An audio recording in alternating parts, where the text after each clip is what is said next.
Three Fever targets before 2025 WNBA trade deadline. With the 2025 WNBA trade deadline quickly approaching, the Indiana Fever need to prepare their roster for their playoff run. After entering the year with legitimate title aspirations, the Fever are on track to participate in their second consecutive postseason in just over 1 month. The Fever season has not gone according to plan thus far, with Caitlin Clark fluctuating in and out of the lineup and free agent acquisition DeWanna Bonner functionally quitting on the team. Indiana remains in a prime position to end the year on a high note, but a few roster adjustments are more than necessary. Unlike the NBA, the WNBA trade deadline is not as chaotic and league-altering. Yet, if there is one team in the league poised to execute a blockbuster deal, it is the Fever. Of the teams whose rosters desperately need significant help, Indiana is the one in the best position to still make some noise to end the regular season. Regardless of what happens moving forward, the Fever desperately need Clark back on the court.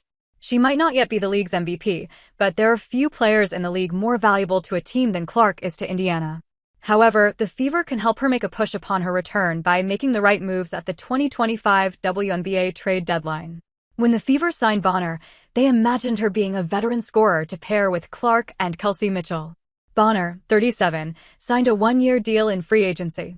Despite her advanced age, there were few concerns about her impact on the team, as she joined Indiana after averaging 15.0 points per game with the Connecticut Sun in 2024. Bonner was the team's biggest signing in free agency, but her brief tenure could not have gone much worse. The versatile scorer looked nothing like a 6-time All-Star in most of her outings, averaging just 7.1 points and 3.8 rebounds in 9 games with the team before packing it in. After being away from the team for roughly 1 week, Bonner was finally released just before the Fever won the 2025 Commissioner's Cup. Bonner was not the answer, but the Fever had the right idea by signing her. Adding a veteran wing scorer, particularly one who would be effective off the bench, is one of the top missing pieces this team needs. Tiffany Hayes, who is currently averaging 12.7 points per game with the Golden State Valkyries, could be Indiana's perfect fit. Before joining the Valkyries, Hayes thrived in a 6th-player role with the Las Vegas Aces, who were then gunning for their 3rd consecutive WNBA title. She averaged just 9.5 points per game in 2024, her fewest since her rookie season, but was instrumental all year long as a leader and quick bucket getter off the bench. Hayes might be enjoying her current life with the Valkyries, but Golden State would accept the right offer. They might be stingy with Hayes, but they have no shortage of guards to afford losing her, particularly with Kate Martin and Caitlin Chin emerging as solid pieces in Natalie Nake's rotation, besides a veteran 6th-player scorer. The Fever need to add size to their roster at the 2025 WNBA trade deadline. As good as Aaliyah Boston is, there is a noticeable drop-off once the 3-time All-Star steps off the court for Damaris Dantas. Indiana needs to add an athletic, physical paint presence who can anchor the second-team defense behind Boston. Boston's namesake, Aaliyah Edwards, might be the ideal player to round out the Fever's rotation.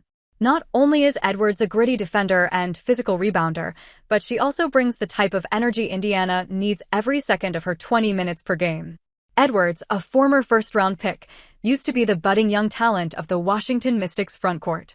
But injuries slowed her down, and the subsequent rise of Kiki Iriafen has turned her into an afterthought in the team's rotation.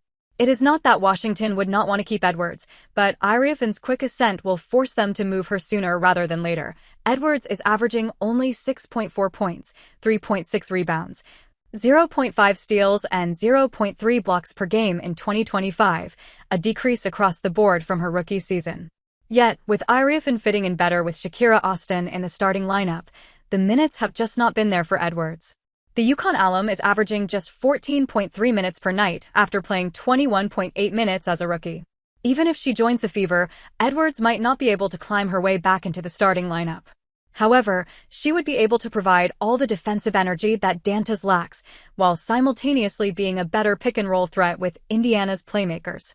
Whenever Stephanie White turns to her two-big lineup, Edwards would be a much better fit alongside Boston than any of the team's current options are, for the same reasons that the Fever need to consider sending in an offer for Edwards. They also need to monitor Atlanta Dream center Brittany Griner. Although not the same T.